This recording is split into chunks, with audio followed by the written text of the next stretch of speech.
Version 1. Welcome to Infinite Business Dynamics. Today, we're diving headfirst into the absolute foundational DNA of modern project management.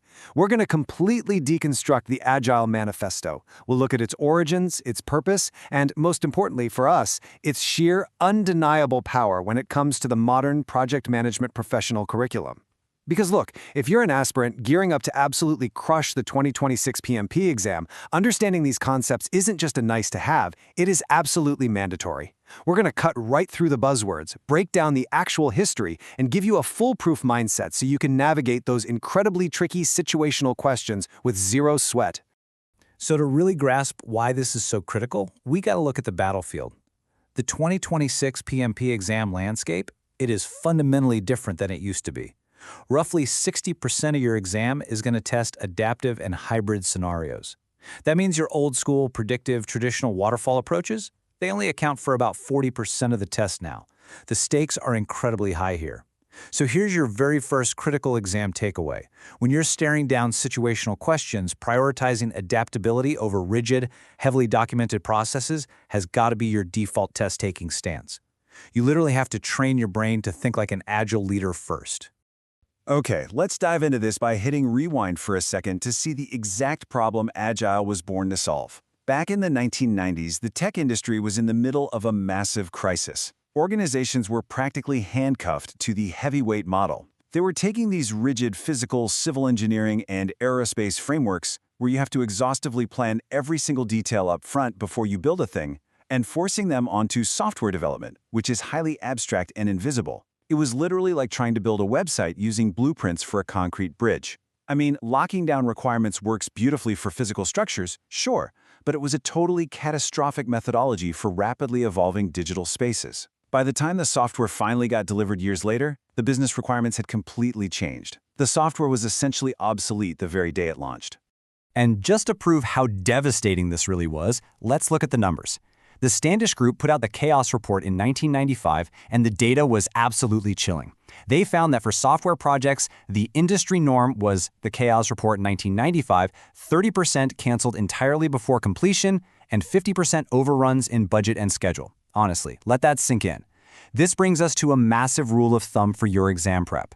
In highly complex, fast-changing markets with a ton of uncertainty, relying on a massive, upfront, predictive waterfall plan is always going to be the incorrect choice. The historical data proves it was basically a guaranteed path right off a cliff.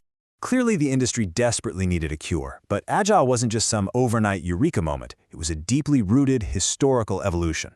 Throughout the 1990s, all these alternative, lightweight methodologies, things like extreme programming, Scrum, and Crystal, started popping up independently. Brilliant practitioners out there were actively hunting for ways to just bypass the massive corporate bureaucracy so they could actually deliver real value to their clients. This momentum just kept building and building, eventually leading to a pivotal gathering in the spring of 2000, an email campaign, and ultimately the legendary Snowbird Summit in early 2001. But get this, the core concepts of agility actually predate software entirely. Let's look at a wild historical precedent. Way back in 1943, Lockheed's lead aeronautical engineer, Kelly Johnson, set up some really strict operational rules for the famous Skunk Works team to build the XP-80 jet fighter. And how exactly did they achieve such rapid speed and unparalleled innovation during wartime? By fiercely limiting the team size to only highly skilled groups, totally stripping away administrative bureaucracy, and demanding daily face-to-face cooperation. It's a fantastic early example, proving that empowering small, dedicated teams drives significantly faster and better results than heavy-handed corporate oversight. All right, let's fast forward back to February 2001. 17 pioneers of those lightweight software methodologies we just talked about all gathered at the Lodge at Snowbird in Utah. Now, keep in mind, these were folks coming in with competing frameworks and very strong opinions, but they used this amazing technique called generous listening. They managed to overcome their differences by using a simple thumbs-up, consensus-building approach. And the result? A 100% unanimous 68-word digital document. They actually pulled it off. They synthesized all their shared beliefs into a single, historically disciplined framework, specifically designed to help teams operate in environments with incredibly high uncertainty. That 68-word masterpiece became the manifesto for agile software development. But here's the thing you absolutely have to understand. This was a strategic declaration. It was not a process checklist. It was a unified, industry-wide call to arms aimed at replacing sluggish corporate bureaucracy with genuine human-centric productivity. And even more importantly, it completely reframed the whole concept of risk. Instead of looking at changing requirements as these terrifying threats to project stability, Agile processes are specifically designed to actively harness that uncertainty. They use it to ensure the final deliverable is actually what the customer wants right now. Naturally, this triggered a massive paradigm shift. Under the traditional model, you'd be waiting for value realization at the very, very end of a project. But Agile delivers that value continuously and incrementally through early releases. Instead of rigid, top-down command structures that are absolutely terrified of scope creep, Agile relies on decentralized, self-organizing teams that actively welcome change in the backlog. And while traditional planning relies heavily on exhaustive, long-term forecasting, Agile completely thrives on iterative, empirical, rolling wave planning. And this brilliantly illustrates the whole blueprint versus GPS analogy. Think about it. Traditional management is like a blueprint. If you're building a house, you lock down the foundation plan from day one. Trying to change it mid-project is going to be catastrophically expensive. But Agile is like a modern GPS. You set the destination, sure, but you definitely don't hard-code every single left and right turn before you leave the driveway. This right here is the absolute heart of empirical process control: transparency, inspection, and adaptation.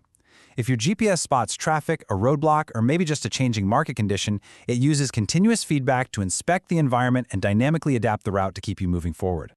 So, let's get right into the heart of the manifesto. The 4 core values. The absolute most crucial word you need to remember here is over. It reads like this: individuals and interactions over processes and tools. Working software over comprehensive documentation. Customer collaboration over contract negotiation. And responding to change over following a plan. Now, your highly testable exam takeaway here is this: while there is absolutely still value in the items on the bottom, we always value the items on the top more. When we actually deconstruct these priorities, the real exam strategy totally reveals itself to us. A lot of people think Agile bans tools or documentation or plans. That is a total myth. It doesn't ban them. It simply dictates priority. So when you sit down for the exam, you need to remember this golden rule. In situational trade-offs, when you're looking at a question and forced to choose between 2 seemingly correct answers, always select the option that prioritizes human interaction, team collaboration, and working outcomes over strict adherence to rigid processes and comprehensive documentation. People and value will win every single time. Which brings us nicely to exam traps and candidate misconceptions. Because trust me, the exam is going to deliberately try to bait you. Let's look really closely at the PM edits the backlog trap. So many candidates mistakenly believe that the Agile project manager or the Scrum Master unilaterally controls scope changes. Absolutely false. We really need to strictly define these boundaries. The product owner holds absolute accountability for the backlog, they prioritize the ROI, and they define the business value, period. The Agile PM, on the other hand, holds accountability for the process, for coaching the team, and for impediment removal. The PM facilitates alignment, yes, but they do not arbitrarily add or remove items from the backlog. Don't fall for that one. Now you might be wondering, how on earth do we actually track progress if we aren't relying on those traditional massive Gantt charts? Well, we transition to measuring metrics over activities. The primary metric we use for an Agile team's capacity is velocity, and you need to know exactly how this is calculated. Velocity is the sum of story points from only completed and accepted stories within an iteration. We are absolutely not measuring sheer output or hours worked here. Instead, we are strictly validating accepted outcomes that actually meet the definition of done. Let's view this through our telemetry dashboard, focusing on velocity versus the Hawthorne effect. We have to avoid the Hawthorne effect at all costs. That's the trap where simply measuring unverified volume just causes teams to focus on vanity output rather than quality. True optimization requires actual outcome validation. If a user story is 99% done, guess what? It contributes exactly 0 to velocity. 0. You must measure only fully accepted outcomes while ruthlessly ignoring partial completion points. That's your critical exam takeaway here. Doing this is what guards against vanity metrics and ensures you can make data-driven, highly predictable long-term commitments. To truly master the PMP, we've got to map these Agile principles directly across the 3 exam content outline domains. First, the people domain relies heavily on individuals and interactions. It's all about fostering psychological safety and empowering team autonomy. Next, the process domain maps perfectly to working results over paperwork. This tests your understanding of iterative delivery and backlog grooming. And finally, the business environment domain maps directly to responding to change, ensuring that your project execution aligns continuously with high-level organizational strategy and dynamic compliance needs. But actually executing all of this, that requires a very specific leadership style. Traditional project managers were often these top-down, command-and-control directors. But Agile requires servant leadership. This means your primary job is active listening. It's relentlessly removing any roadblocks that hinder your team and fiercely shielding your developers from external interruptions so they can actually focus. When a scenario pops up on the test, your default position should always be to assess before acting, empower the team to self-organize, and facilitate collaboration rather than just issuing unilateral orders from on high. So, the crucial point is, how does this practically play out when internal conflict strikes? Let's consolidate this into the exact sequence you're going to need on test day. The servant leader action flow goes verbatim like this. Step 1. Assess. Do not react emotionally or immediately start citing HR policy. You need to analyze the root cause first. Step 2. Facilitate. Do not run and escalate this to senior management. You want to facilitate a private, direct conversation between the disagreeing parties. And finally, Step 3. Self-resolve. You want to empower the team to develop the autonomy to handle future disputes on their own. The absolute bottom line for the exam is this. A servant leader never immediately escalates a team-level problem to management. You always push the conflict down and empower the team to self-organize and resolve it. If you can internalize this whole philosophy, if you truly understand that prioritizing working outcomes and empowering team autonomy is the ultimate goal here, you are going to effortlessly spot the correct answers on the 2026 PMP exam.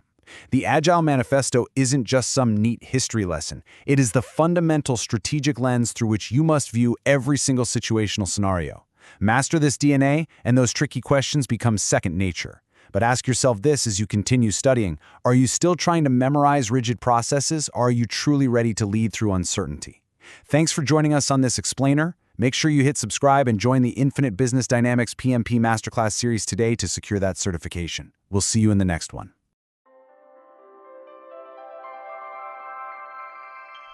Version 2. Welcome to Infinite Business Dynamics. I am absolutely thrilled to have you here today for this explainer. We're going to be taking a really comprehensive, holistic masterclass journey right into the origins, the purpose, and honestly, the incredible lasting power of the Agile Manifesto.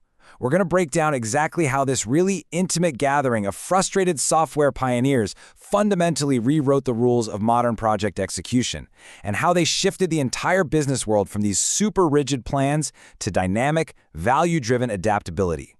So here's our agenda for today's explainer. We'll be hitting the traditional crisis, the Snowbird Summit, the paradigm shift, the 4 core values, metrics and execution, and finally, modern integration. Section 1. The traditional software crisis. Okay, let's set the scene. Back in the late 1990s, organizations relied heavily on the waterfall model. And this was a predictive framework adapted straight out of heavyweight physical engineering disciplines, things like civil construction and aerospace design. Now, exhaustive upfront planning makes perfect sense if you're, say, building a physical suspension bridge. But for abstract, rapidly evolving software, it was literally catastrophic. Forcing these comprehensive upfront specifications onto software projects created a massive crisis. In fact, the infamous 1995 Standish Group CHAOS Report exposed that over 30% of software projects were simply canceled before they were even completed, and another 50% suffered from severe cost overruns. It was a mess. Consultants were hired under these incredibly rigid contracts with locked features, schedules, and budgets, and it just caused massive feedback gaps, endless adversarial renegotiations, and so much wasted capital. To really picture this, think of it like the blueprint versus the GPS. Traditional predictive project management is kind of like building a house with a rigid blueprint.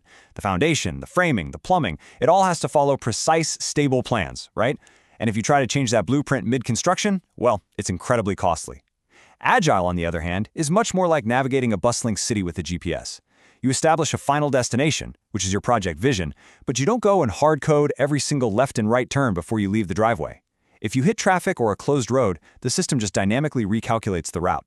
The problem back then was the traditional models were forcing teams to use blueprints in a world that desperately required a GPS, and, predictably, they just kept driving into walls. Section 2. The Snowbird Summit. Fast forward a bit to February 2001. Between the 11th and the 13th, 17 software developers, engineers, and consultants met up at the lodge at Snowbird Ski Resort, tucked away in the Wasatch Mountains of Utah. They called themselves lightweight methodologists, and they were entirely driven by this shared frustration over rigid, heavyweight bureaucracies. They basically gathered to see if they could find some vital common ground. And these 17 individuals, they were true pioneers. They brought highly diverse and honestly sometimes competing frameworks to the table. You had Kent Beck and Ward Cunningham representing extreme programming. Jeff Sutherland and Ken Schwaber brought Scrum into the mix. Alistair Cockburn represented crystal methodologies. It's really cool to realize that before this summit, these practitioners had been independently designing their own alternative approaches for nearly a decade. A phrase that perfectly captured the vibe of that summit was generous listening, a term coined by Alistair Cockburn. Because despite having these competing frameworks, they focused intensely on what they actually agreed on, their shared beliefs. A massive breakthrough moment of true collaboration happened when Steve Meller, who is actually a proponent of rigid object-oriented analysis, physically crossed the room to align with the proponents of adaptive change. Using 100% consensus, this remarkable group synthesized all their ideas into a concise, unified, 68-word document that would literally change history. Section 3. The Paradigm Shift. This document was a highly calculated declaration meant to transition the entire industry away from restrictive command and control administration. Because suddenly, success wasn't about measuring outputs anymore. It wasn't about just checking off a predetermined list of tasks on a rigid schedule. Instead, the mindset shifted entirely to empirical, value-driven execution.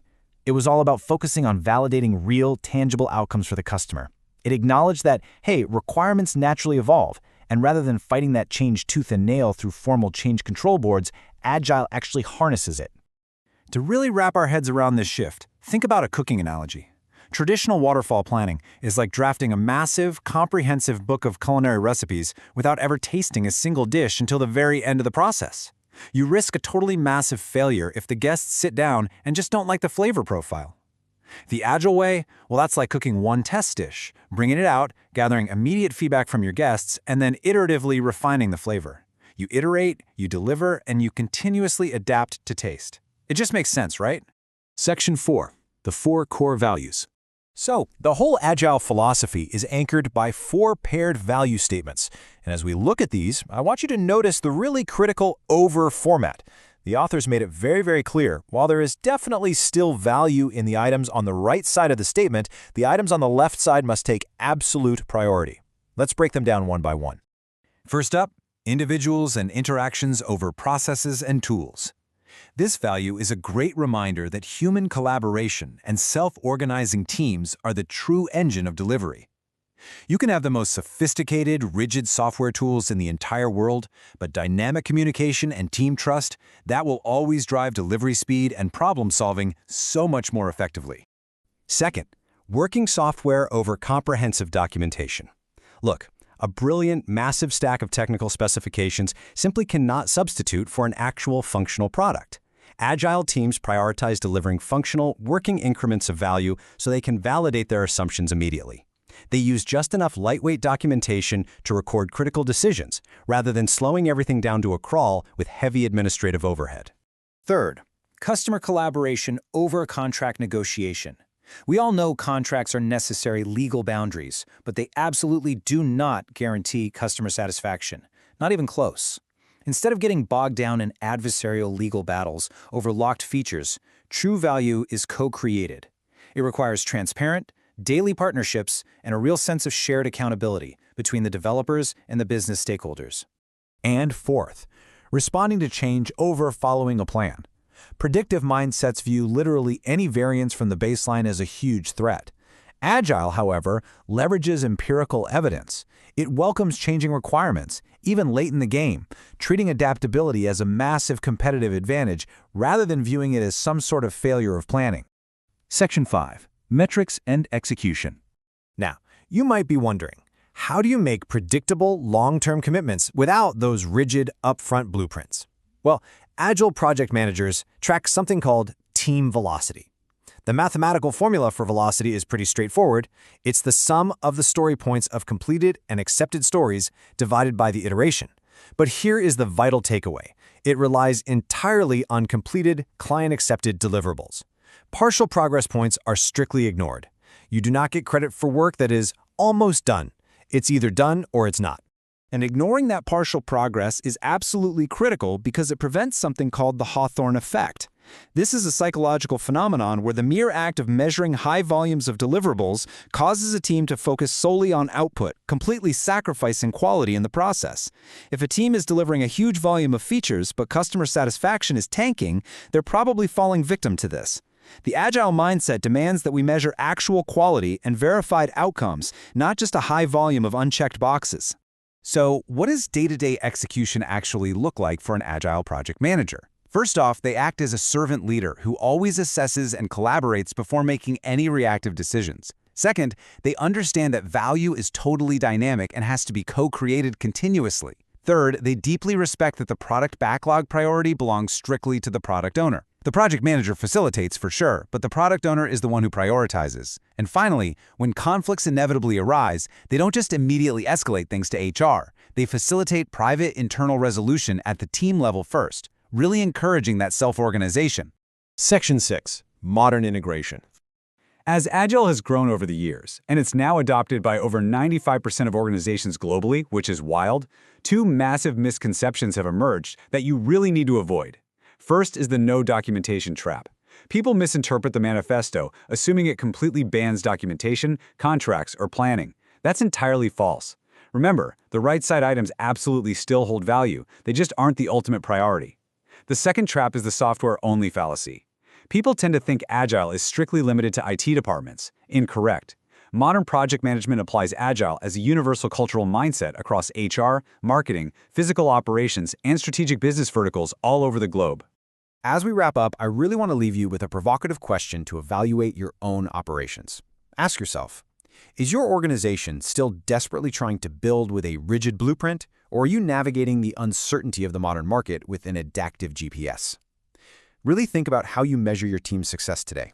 If you found this explainer valuable, please hit that like button, subscribe to the channel for more deep dives into infinite business dynamics, and definitely drop a comment below letting me know which of those 4 core values you find the most challenging to implement in your own day-to-day. Thank you so much for hanging out and watching, and keep adapting. Learning reinforcement. The late 1990s saw massive technological expansion, from the first global websites to the birth of the Linux kernel. To manage these new digital projects, organizations relied on the waterfall model, a strict, sequential management style borrowed from physical engineering disciplines like aerospace and civil construction. If you are building a physical structure, gathering all your requirements and finalizing massive blueprints up front makes perfect sense. The physics are bounded, and changing a bridge's design halfway through construction is catastrophically expensive. This chart shows the consequences of applying those rigid blueprints to abstract software development. According to the 1995 CHAOS Report, 30% of software projects were canceled before completion, and more than 50% suffered severe budget overruns, often taking twice as long as planned. By the time a product went through months of linear development, the business requirements had typically changed. Forcing upfront plans onto fluid digital environments created a feedback gap, causing teams to deliver software that was already obsolete. In February 2001, 17 software developers, engineers, and consultants met at the lodge at Snowbird in Utah. They shared a collective frustration over the administrative bloat and heavyweight processes paralyzing their industry. These individuals called themselves lightweight methodologists. They represented a diverse set of alternative frameworks, ranging from Scrum and extreme programming to feature-driven development. Instead of debating whose specific process was best, they practiced what Alistair Cockburn called generous listening. They focused on identifying their shared beliefs, using a simple thumbs-up consensus method to achieve 100% agreement across the room. By the end of the 3-day retreat, they had synthesized their common ground into a unified 68-word document. They called it the Agile Manifesto. and it would rewrite the rules of project management. The authors did not write a rigid checklist of new procedures. Instead, they designed a flexible philosophy to move organizations away from top-down command and control administration. Compare a building blueprint to a digital GPS. Predictive management is the blueprint, assuming total stability. Encounter an obstacle, and the timeline is threatened. Agile operates like a GPS. You establish your destination, but it dynamically reroutes around unpredictable roadblocks to reach the goal efficiently. The manifesto anchors flexibility in 4 core value pairings. While traditional plans hold utility, human adaptability and working results take precedence. Valuing individuals and interactions and customer collaboration replaces adversarial negotiations with partnership. Project managers become servant leaders, supporting self-organizing teams instead of dictating tasks. There is a common trap of assuming the value working software over comprehensive documentation means zero paperwork. Agile does not ban documentation. It simply rejects administrative bureaucracy, retaining high-value plans while ensuring the primary focus remains on delivering a functional product. Finally, responding to change over following a plan treats shifting requirements as a strategic advantage. Instead of fighting a stakeholder's change request through formal review boards, teams adapt dynamically to keep the final product relevant to the business. This visualization shows the mathematical formula for velocity, proving that Agile relies on empirical process control rather than guesswork. By dividing the sum of completed story points by the iteration, teams track a predictable trend line of actual delivered value. Relying on this math prevents the Hawthorne effect, where the act of measuring only output volume causes a team to focus on quantity over quality.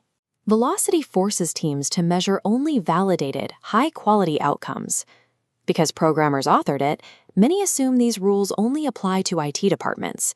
But today, more than 95% of organizations report using adaptive, agile methodologies. Teams use enterprise agility to navigate complex supply chain logistics, optimize human resource functions, and drive strategic organizational change. What began as a localized pushback against software bureaucracy has scaled into a universal mindset required for corporate survival in uncertain markets. You can see the scale of this shift in the Project Management Institute's overhaul of its certification requirements. Under the 2026 examination guidelines, traditional predictive questions make up just 40% of the test. A full 60% of the exam now focuses on agile and hybrid scenarios, making a deep understanding of the manifesto essential to passing. Recent editions of the PMBOK guide have moved from a process-dominated framework to a principle-driven model.